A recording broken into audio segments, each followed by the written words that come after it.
ఎన్నికల్లో వరుస ఓటములతో ప్రతిపక్షాల్లో అసహనం.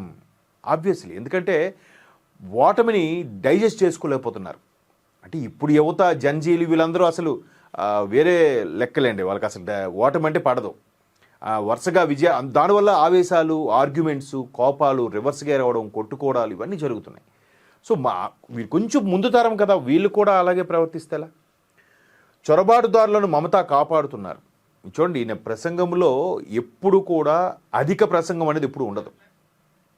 ఒక పాయింట్ మీద మాట్లాడారు అని అంటే అన్ని పాయింట్లు కవర్ అయ్యేలాగా ఆచితూచి మాట్లాడతారు. మీరు అబ్జర్వ్ చేయండి. ఇస్ దేశ్ కా అని మెల్లమెల్లగా ఒత్తులు పలుకుతూ పద్ధతిగా మాట్లాడతారు. ఒకప్పుడు మహానుభావుడు భారతరత్న అటల్ బిహారీ వాజ్పేయి గారు కూడా అలాగే మాట్లాడేవారు. చాలా దాన్ని కొంతమంది వ్యంగ్యం చేసిన సందర్భాలు కూడా ఉన్నాయి, అది ఇప్పుడు పక్కన పెడదాం. సో ఈయన కూడా ఏదైనా మాట్లాడితే పాయింట్ బ్లాంక్లో గన్ పెట్టినట్టే మాట్లాడతాడు ఆయన. అనవసరంగా మాటల ప్రసంగాలు ఉండవు. ఒక విదేశాలకు వెళ్ళినప్పుడు కూడా అత్యంత అద్భుతంగా ఇంగ్లీష్ కూడా ఎలా మాట్లాడగలుగుతున్నాడు. ఒక ఛాయ్ వాలా, హౌ ఇట్ పాసిబుల్?